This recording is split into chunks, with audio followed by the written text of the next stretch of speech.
Pernah merasa hidupmu berbeda sejak kecil? Seolah ada kekuatan yang diam-diam menjaga langkahmu. Orang-orang dengan weton pahing sering mengalami kejadian aneh yang sulit dijelaskan logika. Rejeki datang tak terduga, firasat sering terbukti. Bahkan bahaya seolah menjauh sendiri. Banyak yang tidak sadar. Semua itu bisa jadi tanda khodam alami yang menyertai sejak lahir. Tapi benarkah itu anugerah? Atau justru ujian besar yang tersembunyi? Sebelum kita melangkah lebih jauh dan membahas rahasia weton pahing yang jarang diketahui, saya ingin mengajak kamu untuk ikut berpartisipasi di kolom komentar. Silahkan tuliskan kota asal kamu dari manapun kamu menonton video ini. Semoga yang sedang memiliki hutang dimudahkan jalan pelunasannya, yang sedang sakit diberi kesembuhan, yang sedang mencari pekerjaan segera dipertemukan dengan pekerjaan yang diimpikan, dan semoga hidup kita semua selalu diselimuti keberkahan, ketenangan, serta kebahagiaan. Bab 1. Aura pahing yang sulit dijelaskan. Dalam hitungan primbon Jawa, weton pahing bukan sekedar gabungan hari dan pasaran. Ia dipercaya membawa getaran panas, kuat, dan tidak mudah ditaklukkan. Namun anehnya, kekuatan itu jarang tampak di permukaan. Orang-orang pahing sering tumbuh sebagai pribadi yang terlihat biasa saja, bahkan kadang dianggap pendiam, keras kepala, atau terlalu sederhana. Padahal, di balik sikap itu tersimpan aura yang membuat orang lain segan tanpa tahu sebabnya. Sejak kecil, banyak pemilik weton pahing mengalami kejadian yang sulit dijelaskan. Ada yang selamat dari kecelakaan tanpa luka berarti. Ada pula yang terseret masalah besar, namun entah bagaimana selalu menemukan jalan keluar di saat terakhir. Orang tua zaman dulu sering berbisik, "Anak iki panas, nanging dijogo. Panas namun dijogo." Kalimat sederhana itu bukan pujian, melainkan peringatan. Konfliknya muncul ketika aura ini tidak selalu membawa ketenangan. Dalam primbon, aura pahing ibarat api, bisa menghangatkan, bisa membakar. Banyak weton pahing yang sejak remaja merasa hidupnya penuh tekanan tanpa sebab jelas. Emosi mudah naik, hati sulit tenang, dan pikiran kerap bertarung dengan diri sendiri. Mereka sering merasa sendirian meski berada di tengah keramaian. Seolah ada dorongan kuat di dalam diri yang tidak pernah benar-benar bisa mereka jelaskan. Menariknya, aura ini juga sering terbaca oleh orang lain, terutama mereka yang peka. Tak jarang, weton pahing dijauhi tanpa alasan logis atau justru dihormati tanpa prestasi yang menonjol. Di lingkungan kerja atau pergaulan, mereka bisa menjadi pusat konflik tanpa berniat menciptakannya. Primbon menyebut ini sebagai bayangan energi, sesuatu yang tidak terlihat tetapi terasa. Namun, disinilah letak misteri ini. Tidak semua weton pahing ngalami hal yang sama. Ada yang hidupnya tenang, ada yang penuh gejolak. Primbon lama mencatat satu hal penting. Aura pahing baru menyala saat pemiliknya berada di persimpangan hidup. Saat niat mulai goyah, saat ambisi mengalahkan nurani, atau saat keputusasaan mulai menguasai hati. Di titik itulah konflik batin berubah menjadi konflik nyata. Banyak yang salah mengira, menganggap aura kuat ini sebagai tanda keistimewaan mutlak. Padahal, dalam naskah primbon kuno disebutkan bahwa aura pahing adalah amanah, bukan hadiah. Ia menguji pemiliknya lebih keras dibanding weton lain. Ketika seseorang mampu mengendalikan diri, aura itu menjadi pelindung. Tapi saat emosi dan ego dibiarkan liar, aura yang sama berubah menjadi sumber kesialan. Dan ada satu hal yang jarang dibicarakan. Aura pahing tidak bisa dipalsukan dan tidak bisa dihilangkan. Ia akan terus mengikuti pemiliknya, menunggu arah hidup yang dipilih. Disinilah konflik sejati dimulai, bukan dengan dunia luar, melainkan dengan diri sendiri. Banyak weton pahing yang baru menyadari hal ini setelah hidupnya jungkir balik, saat mereka merasa ada sesuatu yang hilang. Padahal sejak awal mereka hanya lupa memahami dirinya sendiri. Bab ini hanyalah permulaan, karena semakin kuat aura seseorang, semakin besar pula ujian yang menantinya. Dan weton pahing jarang diberi jalan yang lurus tanpa belokan tajam. Bab 2. Pertanda awal yang sering diabaikan. Dalam primbon Jawa, tidak ada kekuatan yang hadir tanpa tanda. Begitu pula pada weton pahing. Namun, masalahnya tanda-tanda itu hampir selalu datang dalam bentuk yang dianggap sepele. Terlalu biasa untuk dicurigai, terlalu samar untuk dipercaya. Karena itulah, banyak pemilik weton pahing yang melewati masa hidupnya tanpa pernah sadar bahwa dirinya sedang dipanggil untuk memahami sesuatu yang lebih dalam. Pertanda awal sering muncul sejak usia muda. Bukan berupa kejadian besar, melainkan rangkaian peristiwa kecil yang berulang. Mimpi yang sama datang berkali-kali, biasanya tentang jalan panjang, air keruh, api kecil, atau sosok tak dikenal yang tidak menakutkan tapi terasa mengawasi. Dalam primbon, mimpi semacam ini bukan bunga tidur. Ia disebut isyarat batin, tanda bahwa jiwa seseorang sedang diasah kepekaannya. Konflik muncul karena kebanyakan weton pahing justru dikenal rasional. Mereka belajar mengabaikan firasat, menertawakan intuisi, dan memaksa logika menjadi satu-satunya kompas hidup. Setiap kali firasat muncul, rasa tidak enak sebelum bepergian, dorongan aneh untuk menghindari seseorang, atau keinginan mendadak mengubah keputusan, mereka memilih melawan. Dan anehnya, setelah itu selalu ada harga yang harus dibayar.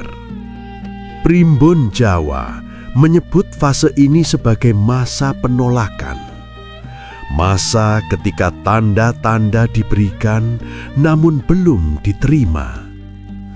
Pada fase ini, hidup weton pahing sering terasa berat tanpa alasan jelas. Rezeki seperti ada, tapi sulit digenggam. Hubungan dekat mudah retak oleh hal sepele. Bahkan tubuh bisa ikut bereaksi. Mudah lelah, sering gelisah di malam hari, atau merasa tidak betah di tempat tertentu tanpa sebab logis. Ada pula pertanda yang datang melalui alam. Hewan tertentu muncul berulang di waktu tak biasa. Suara yang terdengar seperti panggilan, atau perasaan diperingatkan saat berada di tempat tertentu. Dalam primbon, alam tidak pernah berkomunikasi dengan suara keras. Ia berbisik, dan hanya mereka yang mau diam sejenak yang bisa mendengarnya. Namun konflik batin weton pahing semakin dalam ketika lingkungan justru tidak mendukung. Orang-orang terdekat sering meremehkan, menganggap mereka terlalu sensitif atau berlebihan. Akibatnya, banyak weton pahing memilih memendam semuanya. Mereka belajar tersenyum di luar, sementara di dalam ada pertanyaan besar yang tak pernah terjawab. Kenapa hidupku terasa seperti ini? Primbon kuno mencatat bahwa tanda-tanda yang diabaikan tidak pernah benar-benar pergi. Ia hanya berubah bentuk. Jika mimpi tak dipedulikan, ia berubah menjadi kejadian nyata. Jika firasat ditolak, ia muncul sebagai konflik. Dan jika intuisi terus ditekan, ia menjelma kegelisahan yang menggerogoti perlahan. Inilah bagian paling berat dari perjalanan weton pahing. Karena musuh terbesarnya bukan nasib, melainkan penyangkalan diri sendiri. Di titik tertentu, hidup seperti memaksa mereka berhenti. Kehilangan, kegagalan, atau peristiwa yang mengguncang datang seolah beruntun. Bukan untuk menghancurkan, tapi untuk membuka mata. Primbon menyebut momen ini sebagai pintu kesadaran. Sayangnya, tidak semua berani membukanya. Dan yang paling misterius, banyak weton pahing baru menyadari bahwa semua tanda itu saling terhubung setelah semuanya terlambat untuk diabaikan. Saat itulah mereka mulai bertanya, bukan lagi kebetulan atau tidak, melainkan mengapa aku tidak mendengarkan sejak awal. Bab ini bukan tentang kekuatan gaib yang datang tiba-tiba, melainkan tentang bahasa halus takdir yang terlalu sering disepelekan. Karena bagi weton pahing, setiap tanda adalah undangan, dan setiap undangan yang diabaikan selalu meninggalkan konsekuensi. Bab 3. Konflik batin yang tak terlihat. Jika bab sebelumnya adalah tentang tanda, maka bab ini adalah tentang pertarungan. Dalam primbon Jawa, weton pahing dikenal bukan karena nasibnya yang ringan, melainkan karena ujiannya yang senyap. Tidak datang dengan ledakan masalah besar di awal, tetapi merayap perlahan ke dalam batin, mengendap, lalu menguasai tanpa disadari. Inilah konflik yang paling berbahaya, karena tidak semua orang menyadari bahwa dirinya sedang bertarung. Banyak weton pahing tumbuh sebagai pribadi yang kuat di mata orang lain. Mereka terlihat mampu menahan tekanan, jarang mengeluh, dan sering menjadi sandaran orang lain. Namun primbon mencatat sebuah ironi. Orang pahing sering lupa bersandar pada dirinya sendiri. Mereka menumpuk emosi, menahan marah, menekan kecewa, hingga suatu hari batinnya penuh tanpa ruang untuk bernafas. Konflik batin ini biasanya dimulai dari satu pertanyaan sederhana yang terus berulang. Kenapa hidupku terasa berat padahal aku tidak melakukan hal buruk? Pertanyaan ini tidak pernah dijawab secara langsung. Ia berputar di kepala, muncul di malam hari, dan kembali menghilang saat pagi tiba. Dalam primbon, ini disebut gelombang batin, tanda bahwa energi dalam diri sedang tidak seimbang. Yang membuat konflik ini semakin rumit adalah sifat alami weton pahing yang keras pada diri sendiri. Mereka sulit memaafkan kesalahan pribadi, meski mudah memaafkan orang lain. Setiap kegagalan dianggap sebagai bukti ketidakmampuan, bukan pelajaran. Setiap penolakan terasa seperti penegasan bahwa mereka tidak cukup. Padahal primbon justru menyebut pahing sebagai weton yang dituntut untuk belajar menerima diri, bukan menaklukkannya. Dalam fase ini, hidup sering berjalan aneh. Di satu sisi, kesempatan datang. Di sisi lain, keberanian menghilang. Ada peluang besar, tapi hati ragu. Ada jalan terbuka, tapi kaki terasa berat melangkah. Konflik batin ini membuat weton pahing sering berada di tengah. Tidak sepenuhnya jatuh, tapi juga tidak benar-benar naik. Primbon menyebut kondisi ini sebagai tertahan oleh diri sendiri.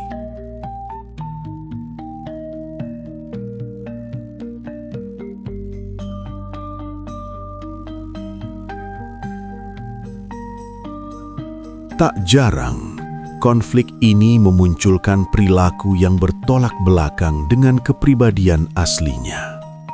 Weton pahing yang biasanya sabar bisa tiba-tiba meledak. Yang biasanya tenang bisa menjadi sangat gelisah. Ini bukan perubahan karakter, melainkan tanda bahwa batin sudah terlalu lama menanggung beban. Namun, karena konflik ini tidak terlihat, lingkungan sering salah menilai. Mereka dianggap berubah, padahal sebenarnya sedang kelelahan secara spiritual. Primbon Jawa ngajarkan bahwa setiap weton memiliki titik rawan. Bagi pahing, titik rawan itu adalah ketika logika menguasai batin sepenuhnya. Saat mereka menutup intuisi, menolak rasa, dan hanya percaya pada apa yang terlihat, konflik batin semakin dalam. Energi yang seharusnya mengalir menjadi terhambat. Dan ketika energi terhambat, hidup pun ikut tersendat.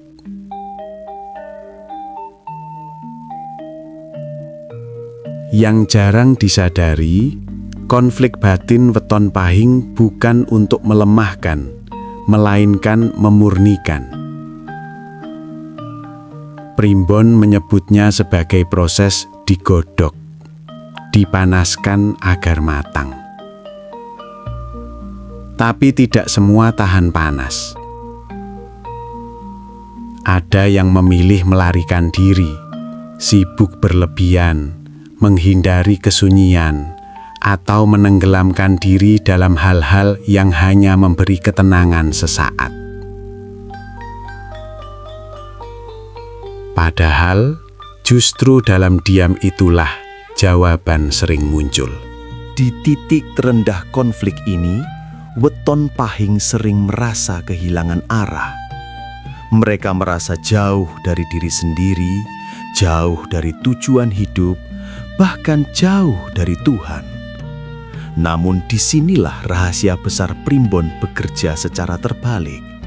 Semakin gelap batin seseorang, semakin dekat ia dengan pintu kesadaran jika ia mau berhenti melawan. Bab ini bukan tentang kalah atau menang. Ini tentang menyadari bahwa konflik batin bukan musuh, melainkan penunjuk jalan. Dan bagi weton pahing, pertarungan terberat memang tidak pernah terjadi di luar sana. Ia selalu terjadi di dalam diri, di tempat yang paling sunyi, paling jujur, dan paling sulit dihadapi. Bab 4. Jalan hidup yang berbelok tajam. Dalam primbon Jawa, tidak semua orang berjalan di jalan yang lurus.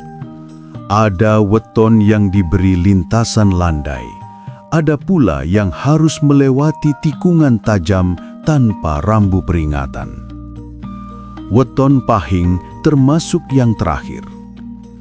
Jalan hidupnya jarang berjalan sesuai rencana, bahkan sering berlawanan dengan harapan. Saat orang lain mulai stabil, justru pahing diuji. Saat orang lain jatuh, pahing kadang malah naik. Polanya tidak konsisten, dan itulah yang membuatnya misterius. Konflik besar biasanya muncul di satu fase tertentu. Fase yang dalam primbon Jawa disebut titik belok nasib. Fase ini bisa datang di usia berapapun, tetapi tandanya hampir selalu sama. Hidup terasa dipaksa berubah. Pekerjaan yang tiba-tiba hilang, hubungan yang runtuh tanpa sebab jelas, atau keputusan besar yang harus diambil dalam keadaan batin yang belum siap. Seolah-olah takdir berkata, "Kalau kamu tetap di sini, kamu akan berhenti." Banyak weton pahing yang pada fase ini merasa dikhianati oleh hidupnya sendiri. Mereka sudah berusaha lurus, sabar, dan tidak merugikan siapapun. Namun justru di saat itulah semuanya terasa runtuh. Dalam primbon, ini bukan hukuman, melainkan pemindahan jalur. Sayangnya, karena prosesnya menyakitkan, jarang yang langsung menyadarinya. Disinilah konflik batin dari bab sebelumnya bertemu dengan realitas. Weton pahing dipaksa memilih, bertahan di jalur lama yang aman tapi menyiksa, atau melangkah ke arah baru yang tidak jelas ujungnya. Primbon menyebut fase ini sebagai ujian keberanian jiwa, bukan keberanian fisik. Yang diuji bukan seberapa kuat seseorang bertahan, tetapi seberapa ikhlas ia melepaskan. Menariknya, banyak weton pahing yang memilih jalan aman. Dan justru disitulah masalah semakin panjang. Hidup terasa stagnan, rejeki seret, dan batin makin gelisah. Sebaliknya, mereka yang berani melangkah, meski dengan ketakutan, sering menemukan pola baru dalam hidupnya. Tidak langsung bahagia, tapi lebih jujur terhadap diri sendiri. Primbon mencatat, kejujuran batin adalah kunci terbukanya jalur baru bagi pahing. Namun jalan baru ini tidak pernah datang tanpa bayaran. Kesepian sering menjadi teman awal. Banyak yang berasa tidak dipahami, bahkan dicibir karena memilih jalan yang tidak masuk akal. Dalam fase ini, weton pahing seperti berjalan sendirian di malam hari. Tidak tahu apa yang menunggu di depan, tapi tahu bahwa ia tidak bisa kembali. Inilah bagian paling sunyi dari perjalanan hidupnya. Secara mistis, Primbon menyebut bahwa pada fase belokan ini, energi penjagaan menjadi pasif. Bukan karena ditinggalkan, tetapi karena pemilik weton harus belajar berdiri sendiri. Jika sebelumnya selalu selamat, di fase ini kesalahan kecil bisa berdampak besar. Tujuannya bukan menjatuhkan, melainkan mengajarkan tanggung jawab penuh atas pilihan hidup. Dan disinilah plot alurnya menjadi tidak mudah ditebak. Banyak weton pahing yang menyangka fase ini adalah akhir dari segalanya. Padahal Primbon menyebutnya sebagai awal kehidupan sejati. Jalan yang berbelok tajam bukan untuk menyesatkan, tetapi untuk menjauhkan mereka dari jalan lama yang sebenarnya bukan miliknya. Bab ini menegaskan satu hal: takdir weton pahing tidak pernah statis. Ia bergerak, berubah, dan kadang memaksa. Bukan karena kejam, melainkan karena hanya dengan cara itulah potensi dalamnya bisa muncul. Dan bagi mereka yang bertahan melewati belokan tajam ini, hidup tidak lagi terasa mudah, tetapi mulai terasa bermakna. Bab 5. Plot twist. Penjagaan yang justru menghilang saat dicari. Pada titik inilah kebanyakan orang mengira cerita akan mencapai puncaknya. Setelah tanda-tanda muncul, konflik batin mengeras dan jalan hidup berbelok tajam, banyak yang menyimpulkan satu hal. Berarti benar, weton pahing memang punya khodam alami. Namun justru disinilah Primbon Jawa membuat belokan terakhir yang tidak terduga. Naskah-naskah Primbon tua tidak pernah secara gamblang menyebut bahwa weton pahing memiliki khodam. Yang disebut adalah kaulasan alam, penjagaan yang bekerja selama pemiliknya tidak menyadarinya. Artinya, selama seseorang hidup apa adanya, rendah hati, dan tidak merasa istimewa, perlindungan itu mengalir tanpa diminta. Tapi begitu kesadaran berubah menjadi pencarian, semuanya ikut berubah arah. Banyak weton pahing yang di fase tertentu mulai tergoda. Setelah mengalami kebetulan berulang, lolos dari bahaya, atau firasat yang terbukti, muncul bisikan halus dalam batin. Mungkin aku memang dijaga. Dari sinilah konflik baru lahir. Bukan lagi konflik dengan hidup, melainkan dengan rasa istimewa yang perlahan tumbuh. Primbon menyebut fase ini sebagai ujian pamrih. Saat seseorang mulai bertanya, bukan apa yang harus aku perbaiki, melainkan apa kelebihanku dibanding yang lain. Anehnya, justru di fase inilah banyak weton pahing mengalami kejatuhan paling membingungkan. Usaha tiba-tiba macet, relasi retak, tubuh mudah sakit, dan batin terasa kosong. Seolah sesuatu yang dulu selalu ada, kini menjauh. Plot twistnya brutal tapi sunyi. Penjagaan itu tidak pergi karena marah, melainkan karena tugasnya selesai. Dalam Primbon disebutkan bahwa penjagaan alami bukan untuk menemani selamanya, melainkan untuk mengantar seseorang sampai titik kesadaran. Setelah itu, manusia dituntut berdiri dengan pilihannya sendiri.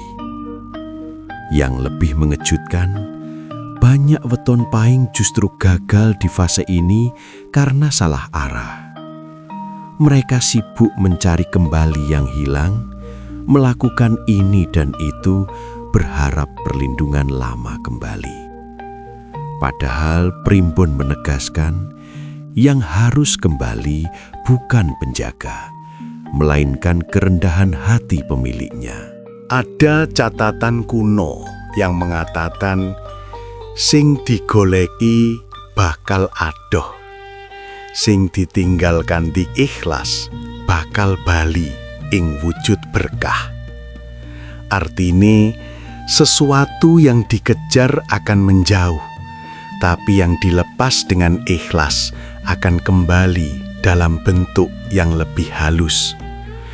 Banyak weton pahing baru menyadari hal ini setelah benar-benar kelelahan, saat mereka berhenti mencari keistimewaan dan mulai memperbaiki niat hidupnya.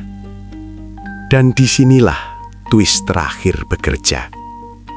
Perlindungan yang dulu terasa seperti khodam ternyata berubah bentuk. Bukan lagi keselamatan dari bahaya, tapi kebijaksanaan dalam mengambil keputusan. Bukan lagi keberuntungan instan, tapi ketenangan menerima hasil. Weton pahing yang berhasil melewati fase ini tidak lagi hidup dengan sensasi mistis, melainkan dengan kesadaran spiritual yang matang. Primbon menutup bab ini dengan peringatan keras namun jujur. Yang merasa dijaga sedang diuji. Yang merasa biasa saja justru sedang dilindungi. Dan hanya sedikit weton pahing yang sampai pada pemahaman ini tanpa harus jatuh berkali-kali. Jadi, jika selama ini kamu merasa kehilangan sesuatu yang dulu seolah selalu ada, mungkin itu bukan kehilangan.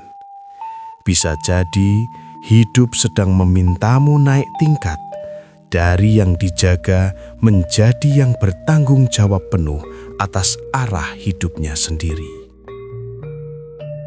Sebagai penutup, apapun weton kita, termasuk weton pahing, dengan segala misteri dan ujiannya, jangan pernah menggantungkan keyakinan kepada hal-hal gaib atau makhluk tak kasat mata. Semua kejadian, perlindungan, dan ujian sejatinya datang atas izin Allah Subhanahu wa Ta'ala, Sang Pengatur seluruh takdir. Primbon hanyalah sarana membaca tanda, bukan penentu hidup. Yang menentukan arah langkah kita adalah iman, niat, dan amal perbuatan. Ketika hidup terasa berat, jangan sibuk mencari penjaga atau keistimewaan tersembunyi. Lebih baik kita kembali memperbaiki hubungan dengan Allah, memperkuat doa, memperbaiki akhlak, dan meluruskan tujuan hidup. Sebab ketenangan sejati bukan datang dari perlindungan yang tidak terlihat, melainkan dari hati yang berserah dan yakin bahwa setiap takdir mengandung hikmah. Jika pembahasan ini memberi manfaat, menambah wawasan, atau membuatmu lebih memahami diri sendiri, jangan lupa untuk memberikan like dan subscribe agar dukunganmu menjadi penyemangat untuk terus menghadirkan konten-konten penuh makna dan pembelajaran. Terima kasih sudah menyimak hingga akhir. Sampai jumpa di video berikutnya. Semoga kita semua selalu berada dalam lindungan dan keberkahan Allah. Allahu Subhanahu wa Ta'ala.